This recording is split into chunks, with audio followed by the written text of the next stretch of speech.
Harvest tayo ng daon ng saging, may order.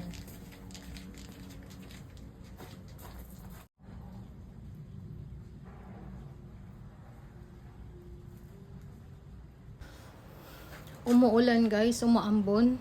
Ito ang pinaka mahirap mag-harvest ng saging. Nung wala pa akong sungkit na ito, nakapag-isip ako na meron palang sungkit, pang sungkit dito. Ganyan yung binili ko. Iwan ko anong pangalan yan dito sa Japan. Nabili ko siya sa Home Power. Kaya okay na siya. Pero nung wala pa siya ganyan, ay mahirap. Pero mahirap pa rin kahit ganun. Ayan, alam nyo, itong puno ng saging ko na ito ay itong 2026, kakabalik lang niya galing sa winter. Nagda-dry yan, nagba-brown yan, diba? Kakagirin lang niya, pero may umorder ka agad. Kasi, at saka, meron na namang nagpa-reserve. Itong nakuha natin, ipapadala natin sa Kumamoto. Kaya yan, kailangan, kasi ang order niya 2 to 3 kilos. So ganito po ang paraan na mag-harvest ng dahon ng saging.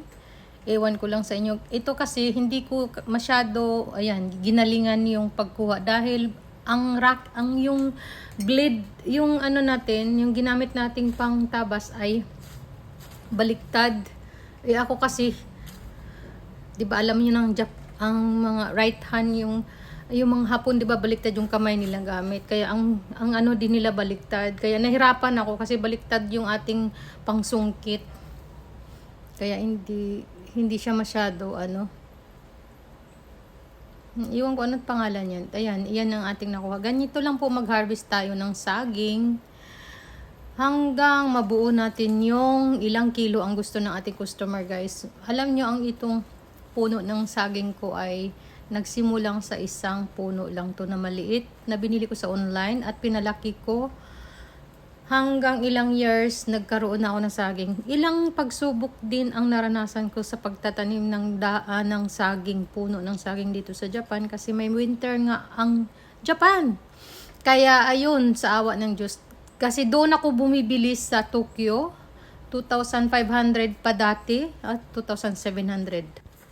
Is 2,500 per kilo plus shipping pa yon, kaya mahal siya masyado pagpunta dito. Binibenta ko din kasi dito sa aking munting tindahan, guys, sa bahay. Kaya napag-isipan ko na bumili. Tama-tama, may kaibigan ako sa Facebook, nagtinda siya ng ganyan. Yung maliit lang siya as in parang gabi siya nung pagkabili ko wala nga siyang dahon. Gabi lang siya. Parang gabi siya kalaki. Ganun. Wala siyang dahon. Brown lang siya na parang buto ng saging. Ganon. Tapos ayun, pinalaki ko ng ilang years, saka siya nagkaroon ng mga anak-anak. Kasi ng isang beses namatay siya. Binili ko yung mahal. Tapos nung pangalawang beses na bumili na naman ako, may nakita ko sa Home Power. Ayun, malaki na siya, nilagay ko. Namatay na naman. Ito yung talaga. Ito ang matagal na to sa akin. Kaya iniingatan ko kasi nakakatulong din. At nakakamura din yung aking mga customer nito sa daon ng saging. Kung alam ko pa nagtitinda lang sila, ayun, yan ang bigay ko sa kanya, 800 lang yan Tapos kasi hindi pa siya masyado malalaki.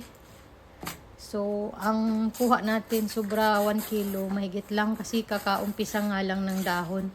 Galing siya sa winter, natutulog ng winter. Ayan. So, ganito lang po yan siya.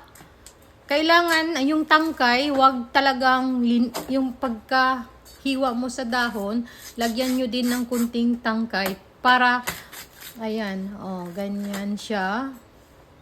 Tingnan nyo, guys. Paghiwa. Kailangan lagyan ng tangkay kunti kasi pag hindi yung lagyan, masisira siya siya, nahihiwa. So kailangan matigas kunti, may matigas na may ulo banda. Ayan ganyan. Lalagyan siya ng kunti para pag i-deliver mo na, ipaship mo na, hindi siya mapunit. Ganyan. Kahit itupi-tupi ko yan, hindi siya nagpupunit. Dahil may tangkay pa siya natira. Kaya, thank you so much sa umorder. Ganyan lang po kadali ang mag-harvest ng dahon ng saging para pang suman. Nagtitinda kasi ng suman tong nag-order. Ayan na. Ganun ka dami nakuha nating dahon, 1 kilo lang. Pray ko na kasi yung 500 grams. Di ba? Mahirap. Okay, papadala ko na, ibalot ko na to. Salamat.